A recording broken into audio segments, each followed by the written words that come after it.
Ya pemirsa, di kesempatan kali ini kami akan mengulas hasil rapat Dewan Gubernur atau RDG Bank Indonesia yang digelar bulan April 2025. Rapat ini begitu penting karena jadi cerminan arah kebijakan moneter ke depan, khususnya terkait suku bunga acuan, nilai tukar rupiah, tingkat inflasi, hingga strategi mendorong pertumbuhan ekonomi nasional. Dan lewat presentasi ini kita akan bedah bersama pemirsa poin-poin penting hasil rapat Dewan Gubernur, pergerakan BI rate dan rupiah, serta bagaimana sebenarnya BI itu memposisikan diri di tengah tantangan domestik dan global. Langsung saja kita mulai pembahasannya di kesempatan kali ini, bedah hasil RDG Bank Indonesia.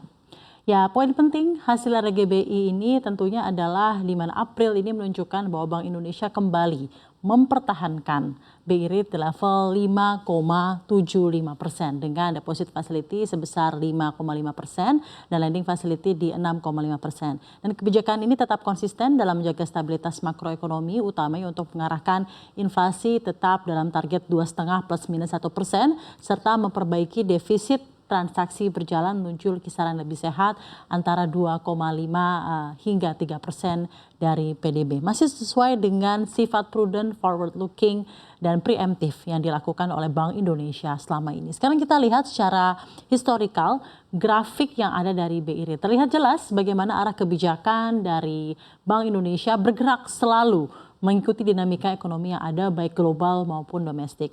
Pada periode 2019 hingga 2021 kita lihat ada penurunan yang begitu tajam. BI secara konsisten menurunkan suku bunga acuan untuk mendukung pemulihan ekonomi, terutama setelah terjadinya perlambatan global dan pandemi COVID-19. Ini adalah fase di mana kebijakan moneter cenderung akomodatif, suku bunga rendah, namun memasuki 2022 hingga 2023 kita ingat sekali begitu adanya commodity boom di tahun 2022, situasinya berubah drastis. Bank Sentral Amerika Serikat The Fed menerapkan strategi higher for longer untuk mempertahankan suku bunga tinggi dalam waktu yang lebih lama demi meredam inflasi yang waktu itu tiba-tiba naik. Tentunya pemirsa masih ingat.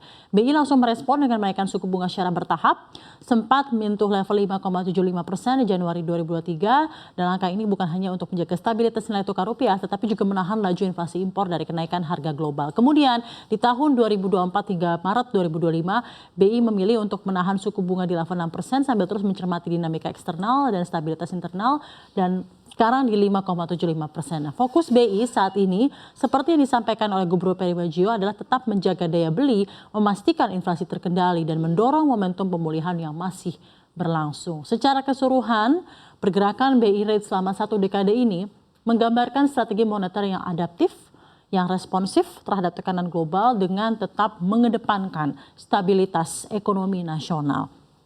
Kita akan lihat di slide berikutnya data yang kami sampaikan di sini, pergerakan rupiah ya sekarang ya memang lumayan cukup volatil di tahun 2025 ini. Kita ingat menjelang lebaran rupiah sempat tertekan cukup dalam, bahkan di pasar sekunder nilai tukar sempat menyentuh 17.400 per dolar Amerika Serikat. Kita ketahui juga pelemahan ini banyak dipengaruhi oleh penguatan global dolar Amerika Serikat serta kebutuhan dolar dari sisi korporasi dan konsumsi masyarakat menjelang libur panjang.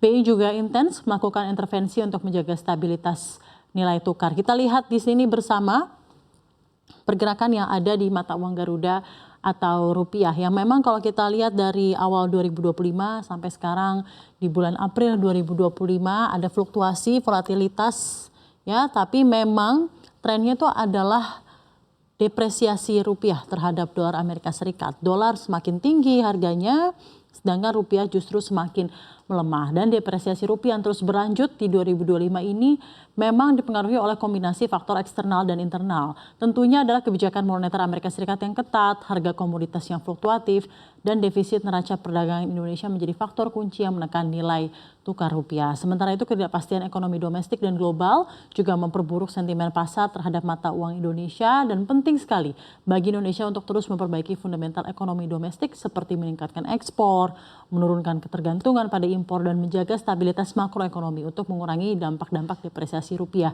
ke depannya. Jadi kalau kita lihat di sini bahkan di pertengahan April ya 2024 kita ingat di waktu-waktu momen libur lebaran di mana Donald Trump menginformasikan penerapan tarif resiprokal untuk beberapa negara, rupiah langsung anjlok ke level 16.800-an bahkan sampai berada level 17.000 di pasar sekunder. Jadi mau tidak mau memang sekarang trennya itu sedang depresiatif terhadap rupiah dan range dari harga atau level rupiah itu masih di kisaran 6.500-an, 16.500-an ke atas. Mau tidak mau itu keadaan yang harus kita terima bersama. Dan menghadapi hal tersebut, Bank Indonesia juga tetap menyampaikan adanya optimisme ya terhadap perekonomian nasional.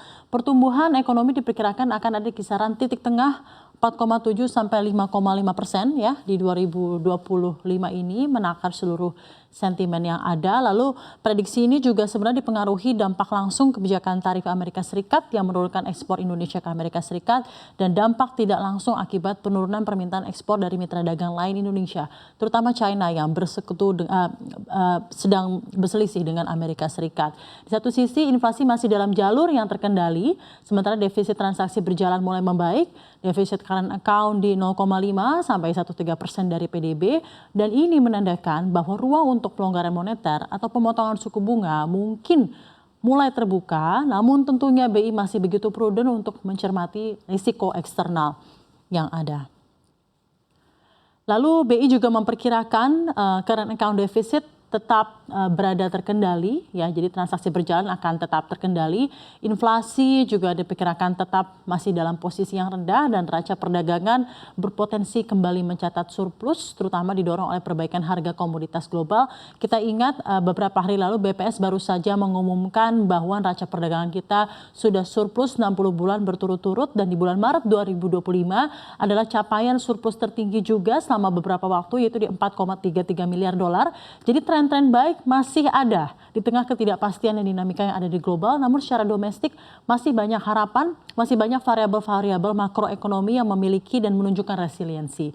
Dan dalam beberapa pernyataannya, BI juga membuka peluang untuk menurunkan BI rate ke depan, tetapi tentu lagi-lagi masih dengan pernyataan tetap dengan pertimbangan kondisi global dan juga stabilitas rupiah. Dan kita juga bersama-sama mencermati potensi dampak dari kebijakan moneter Amerika Serikat. Apakah the Federal Reserve akan benar menurunkan suku bunga di tahun ini, apalagi dengan tekanan politik dari Presiden Amerika Serikat Donald Trump yang sudah memberikan pernyataan secara tajam langsung ke Jerome Powell dan the Federal Reserve bahwa suku bunga sudah mulai urgent harus segera diturunkan. Lalu selanjutnya kita juga lihat kinerja bank dan strategi BI untuk pertumbuhan kredit dibahas pula di RDG kemarin. Bank Indonesia juga menyoroti pertumbuhan kredit yang melambat di sektor perbankan.